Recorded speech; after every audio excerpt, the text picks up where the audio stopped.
Fridays at noon. My name is Greg Giesen. I'm the manager of People Development, and today our special guest is Rufina Hernandez, who is the Interim Director of Equal Opportunity.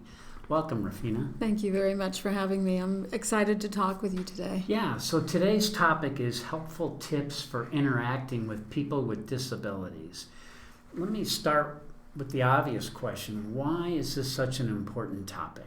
Well, when we talk about inclusion, we normally go to race, gender, sexual orientation, those types of diversity that we're very accustomed to, but we sometimes don't think about the disability community. Right. And so it's an important topic because, very honestly, we could be a part of that community in many ways. One is that we can be born into it. Another is that we may age into it. Another is that we may be a caretaker for someone who is part of the disability community. Or an illness or an injury could happen to any one of us, and thus we would then be a part of that disability community. In fact, there's a statistic that over 22% of adults in this country are a part of the disability community. So as a result, it's possible that we already have a connection into that community. So it's an important thing to know that they have specific cultural norms and expectations, just like any other community would have. And they have a language, words that are appropriate, words that are not appropriate. But the most important piece is the fact that they want to be treated just like anybody else with dignity and respect. And it's our goal, hopefully through this presentation and the training that I provide, that people will feel very aware and knowledgeable about how to interact with this community. Yeah, wow, that was helpful. So you have a lot of passion about this topic. So where's that coming from? It really started when I was young, and I have a cousin who was deaf. She was born deaf. Her name is Brenda. And I would notice when I was a youngster that my cousin wasn't participating as we were in terms of games and just interacting with the family. She'd be more on the sidelines. And it really bothered me that she wasn't really a part of things. So fast forward, when I go to college, I have an opportunity to go into a sign language class, and I take 2 semesters of sign language.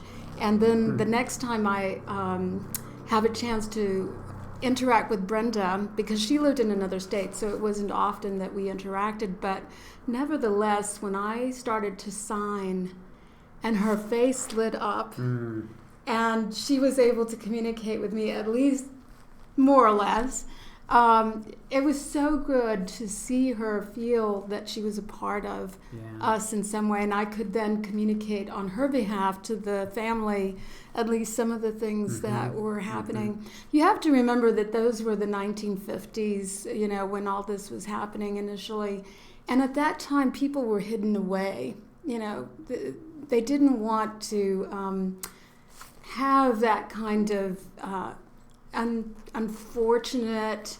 The language then was very negative and that kind of thing. So my passion comes with, if we really are talking about inclusion, then being able to interact well is really important. Yeah, and for everybody to feel comfortable about it. Correct. And not kind of put it behind closed doors. Exactly. Things like that. Right.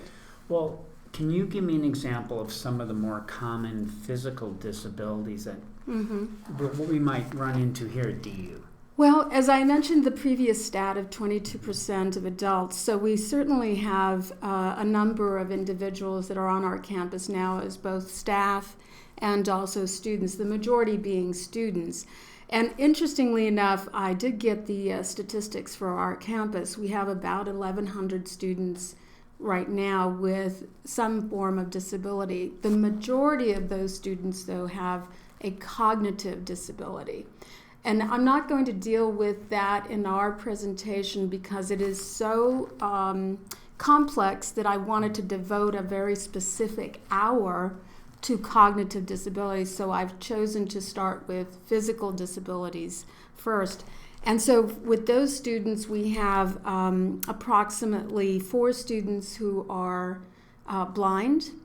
We have 8 students who are deaf or hard of hearing, and then we have 2 students with wheelchairs. So interestingly enough, my office, the Office of Equal Opportunity, has dealt with some of the students' issues just because of accessibility. But for the most part, they deal with another office called the Disability Services Program. Now, when it comes to staff, it does come into the Human Resources Department, and then that's another individual that handles the ADA issues. But so most of the disabilities we're dealing with are usually the physical, because those are the ones that typically are more apparent. Mm-hmm. The cognitive are less apparent, and thus people have to disclose far more often than the physical piece.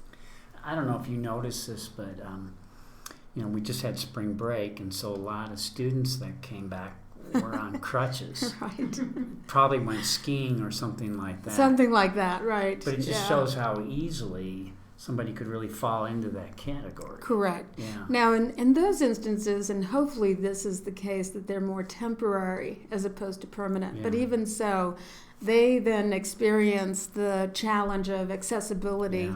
Yeah. In fact, we had one of our managers in facilities recently had some sort of condition, I suppose, illness or whatever, and he had to be in a wheelchair.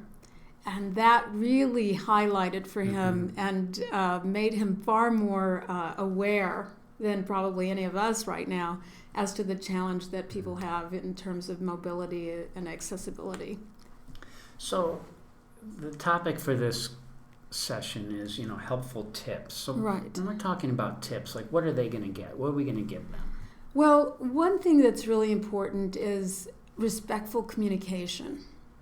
And sometimes we don't know quite how to term things, how to approach a person, etc. But it really is the case that we want to give them suggestions on how to work with an individual that has disabilities. We also want them to have much more of a comfort level with people that have disabilities. It's not often that you may come into contact with a blind person or deaf person or someone in a wheelchair or other kind of physical issues. So we want to make you more aware and comfortable. And we also want to have you be more effective in that communication and interaction. So those are the kinds of tips we're going to be talking about. Very practical ideas about how to do this. A lot of people are kind of uncomfortable sometimes when they're around somebody with a disability. Right. Why would that be? Well, I think any time that you are uncertain about something or you don't have much experience, it's awkward in the fact that you don't want to say the wrong thing, you don't want to do the wrong thing. And so people, if they're feeling uncertain, they avoid. Or they try to get it over with as soon as possible so that, it's not going to lend itself to someone being upset or you being upset or whatever. So the reason that we want to be more thoughtful about inclusion is that the history in the past regarding people with disabilities was, like I said, they were hidden away. They were put in places that, most of us wouldn't have much contact with them. In fact, that did happen with my cousin, Brenda. She was put in a home, and we didn't see her that often, unfortunately. But now it's about bringing them in as part of the larger society. And they do make up a large part of our society. We may not realize that, but they do. And so there's always that opportunity to learn and become aware and be skillful. So that's what I'm hoping will happen with this presentation. We're going to get into specifics, in a minute, but from a general standpoint, are there just general communication do's and don'ts right off the bat? Absolutely. Patience is the key. And I have to tell you that patience on both sides of this conversation, meaning that the person that has the disability would also have to be patient with us and us with them, because you're not going to know everything right off the bat. We're going to make some mistakes. That's to be expected. And hopefully they will give grace and you will give grace as well in terms of that, in those initial steps. It's just like any other, it's like with a language, with learning a new sport, you're going to make those mistakes, and so be expecting that. So patience. Then a very key important thing to remember is just treating them as you would any other individual. So for example, this has happened certainly where you reach out your hand to shake hands with someone just as you would with anyone else, and you see that perhaps they don't have a limb, or that they have a physical limitation and they don't extend their hand out to you. Appropriate for you to just continue to try and acknowledge them by touching their arm, or at least, greeting them. If they don't have a limb, it's okay. But the point is that you're acknowledging them as you would anyone else. And another important thing to remember is to speak directly to the person, as if you would anyone else. Even if they bring a support person or an interpreter, the conversation is between you and that person, not the individual that is helping them. So that's an important one.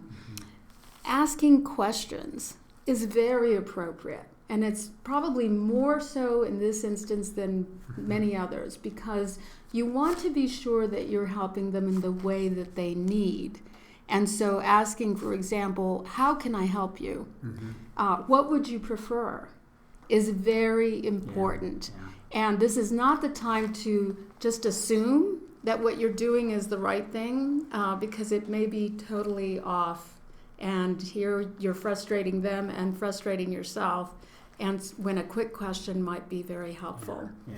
What we should understand is the disability isn't the person.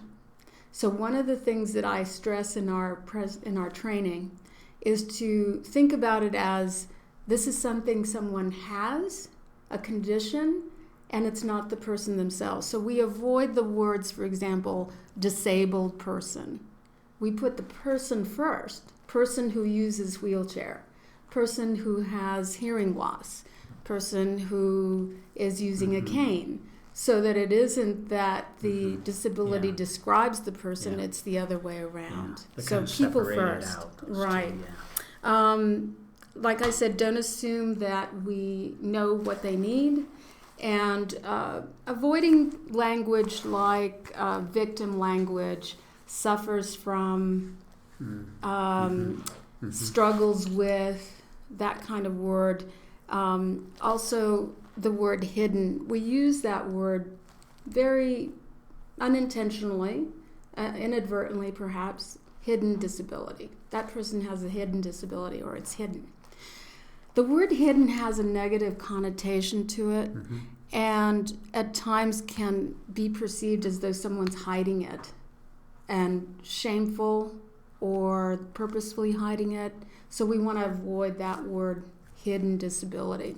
Instead, use non-apparent, non-visible. Those are very good. Our language is evolving. So as with other communities, we've changed our language in many ways, and now it's appropriate in this context as well. Okay, so let's break them down, some of the physical disabilities. What about vision? Like, what tips do you have around that? What is really amazing is that technology now has really increased the ability of individuals with disabilities to be able to participate in what is a usual day's activity. So I have a friend named Richard who I worked with for almost 13 years at another place, and he taught me a lot about what is now available for individuals who have either loss of vision or have progressively they're progressively losing their vision. So they have screen reader technology, so that anything in text form can be read to them. They have screen magnification software that you put it onto a page and it magnifies the font of the text. And that is really great, except that we do have to be aware of how we develop text that then affects how that is being manipulated by these two types of adaptive equipment. So sometimes, even though we think it's fine, they try to put it into the equipment and it just really doesn't come out well. So one of the things that we should be aware of is that if we're producing text and we want to be inclusive, to be familiar with this equipment enough to know how to develop the text appropriately. That's a very important tip. The other important thing is verbal cues. So sound is how they orient themselves to what is around them. So as you approach an individual who is blind, for example, I would be telling Richard, "Hi Richard, this is Rufina. I'm at the 6 o'clock position from you," okay? So that he's got some awareness of where I stand next to him or in relation to him. And Greg is at your 9 o'clock and Marie is at your 3 o'clock. So that he has a sense of where we are. And you're giving them context by verbalizing what would normally be available to us by sight. You're giving them the context by stating it, okay? And this is not the time to be quiet, because it's actually to their detriment if no sound is coming and thus they're not being oriented. Another important tip regarding individuals with vision impairment is that if you leave the room, tell them that you are leaving. Richard, I'm now leaving, and Greg is going to be here talking with you still, or Greg and I are leaving and Maria is still here talking with you, so that they have that sense and they're not just talking into empty space. Because they may not know when you have left that room. Guiding someone who is blind is a technique. So it's not just grabbing or pulling them somewhere. That is totally inappropriate, frankly. It is asking them, how do you want to have me guide you? Do you want to take my arm? Do you want to hold your arm to my shoulder? And let them tell you what is the best way for them. He used a cane, but sometimes would put his hand on my shoulder to then give him some more context. You're describing obstacles in their path, for example. Everything you see, you're helping to give them some orientation. I already talked about the clock clues. When they're sitting down and eating with you, telling them where the food is in relationship to the clock. And if they're using a guide dog, very important to remember that you walk on the opposite side of the dog. You don't walk in the same side as the dog because of the fact that they're receiving a lot of information from the dog. And if you're distracting or getting in the way, that's a problem for the person who doesn't have vision. So just some tips about that is what we would be talking about in this presentation. So let's talk about the hearing. Right, which I have a little bit more awareness because of my cousin and also because of the sign language classes that I took back when. So this is a range from a mild form of hearing loss to all the way to complete deafness. And so a person who is born deaf has never heard sound. And so although they may attempt verbal communication, you'll notice a difference. They don't have the kind of modulation sometimes that we who have heard sound understand. So it's interesting. I'm always curious when I encounter a deaf person or a hard of hearing. Those are the two terms that we use, hard of hearing or deaf. They use a lot of different technology as well. Interestingly enough, they use sight because that is still a sense that's very available, and they use touch. So a lot of touch. Interesting, just a side note, for blind deaf individuals, you can sign into their hands. and thus they're able to communicate through that mechanism. Whereas deaf people are now using adaptive equipment like Skype or text. That has been a fantastic opportunity for more communication for that community than ever before. And there's other kinds of adaptive communication equipment. Just very quickly, they use amplified telephones that increases the volume. They use, in the past, it used to be a teletypewriter, more of a form of computer now and texting than ever before. So they even have a program that's on their phone that will change voice to text. And so as you talk, it starts to become text on their phone, and then they text back, and it doesn't have to voice back, but certainly because you could read, but it could. So, and there's a lot of details that I talk about in the presentation regarding the deaf community and some interactive tips on them as well. And of course, the key thing is if they have an interpreter. Right. If they have an interpreter, very important, again, to talk directly to the individual that you're holding the conversation with. Important to slow your pace of speech down because of the fact that they're interpreting and trying to get all of the message conveyed to the person. Really important that you're not, rapidly going through the conversation because it's going to be tough for the interpreter.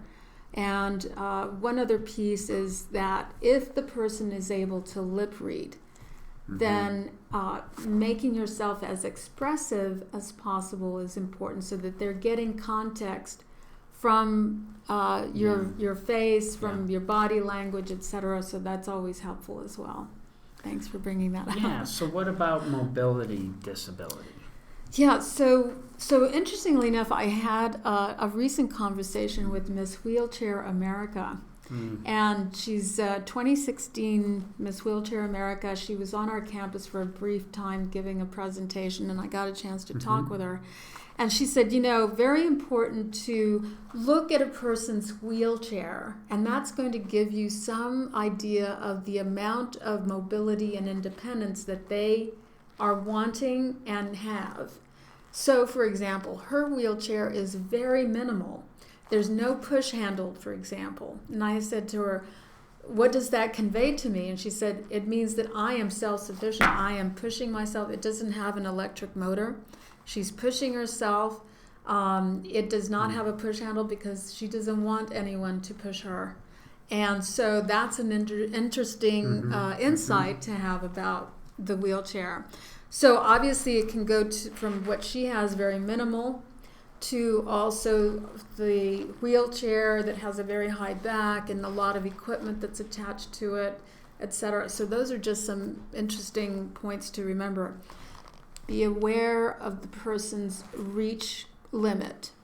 Obviously, some chairs sit very low and counters can be too high.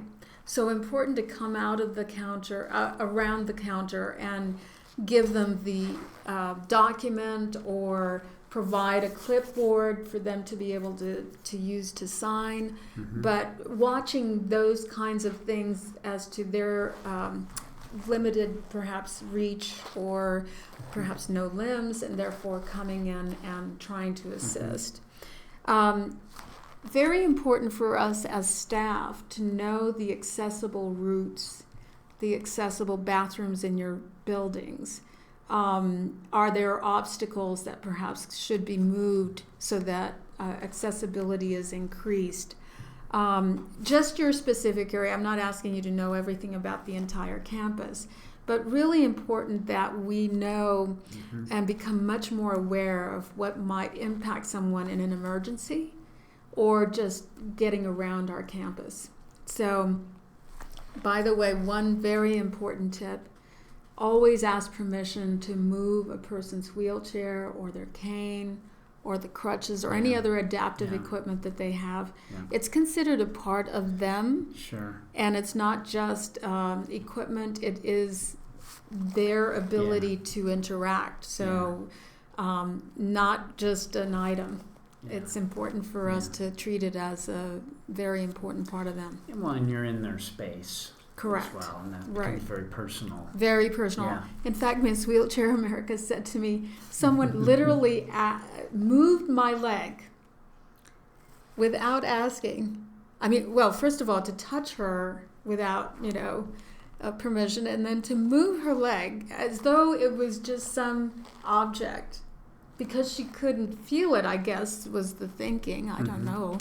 But I'm just astounded that she's had that experience, and I'm like, oh gosh, we have a long way to go if people are doing that, And what about, there's service animals and there's comfort animals. Right. What's relevant for this conversation? For the community, it's actually becoming very concerning to them that more and more people are claiming that an animal is a service animal as opposed to a comfort animal, and thus risking the very important role that service animals are for them. It's another part of that ability to interact and participate. So service animals under the ADA, so I'm going to get very technical here. Under the ADA, a service animal is defined as a dog, so only dogs are in this category, that has been trained specifically to do work and perform tasks for an individual, a very specific individual with a disability. So the tasks are specifically for that disability, and they are directly trained for that purpose. So a specific action is going to be what they do. And for example, a person with diabetes might have a dog who can sniff the sugar level of the individual and thus warn them that their sugar is too high or too low. So they have both abilities.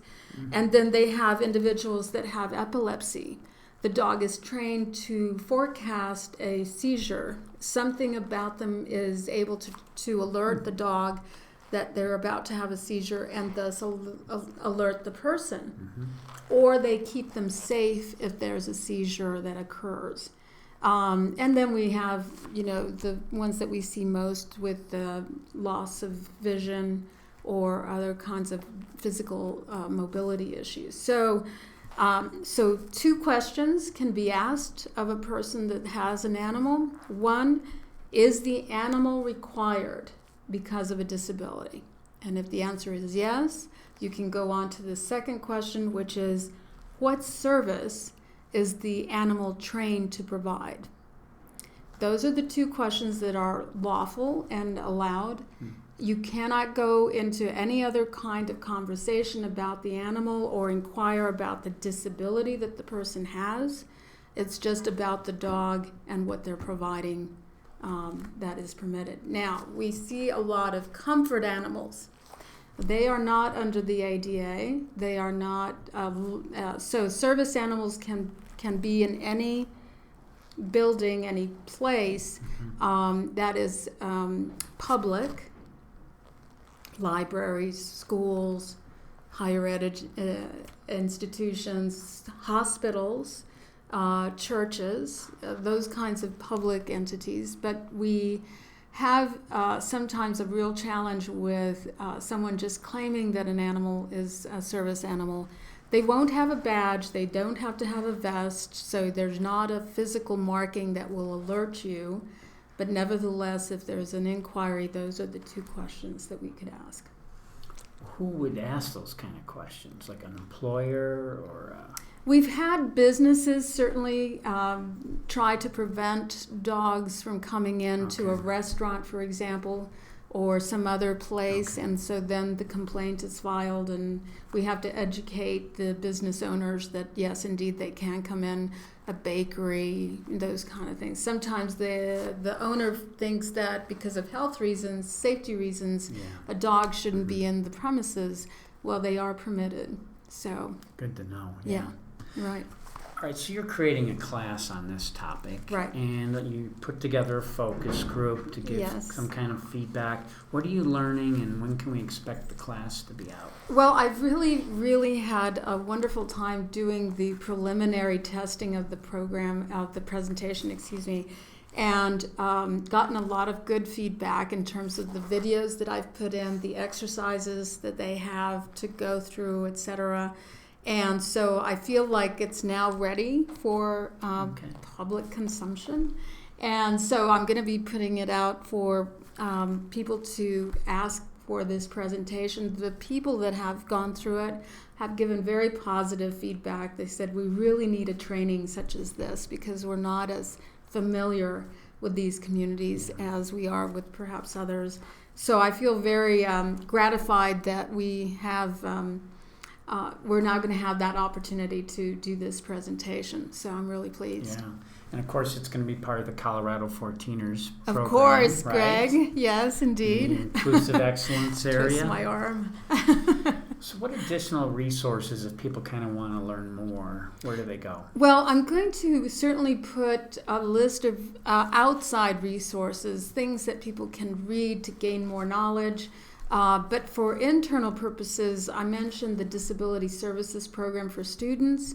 That's now they handle academic issues where we go into compliance, meaning that perhaps there's like for instance, we had a complaint about the fact that the snow removal wasn't as adequate for one of our one of our students using wheelchairs. And so I had to get involved. So my office, the Office of Equal Opportunity, handles compliance, so ensuring that they have access. And then for staff who need a modification of their work schedule or work area, they would go to my colleague Lloyd Moore, who is our ADA coordinator. So Lloyd for staff and faculty, and then Disability Services Program for students. And I guess last question, so how do people get a hold of you if they want to ask more? Well, they can contact me directly at Rufina, RUFINA Hernandez, HERNANDEZ, at du.edu, or my number 17726. All right. Well, thank you, Rufina. That was very, very helpful. You're welcome, and I'm really excited. I hope that I get some requests and we can get this training out and about. So. All right, and we'll see you at the next Fridays at noon. Thank you, everybody.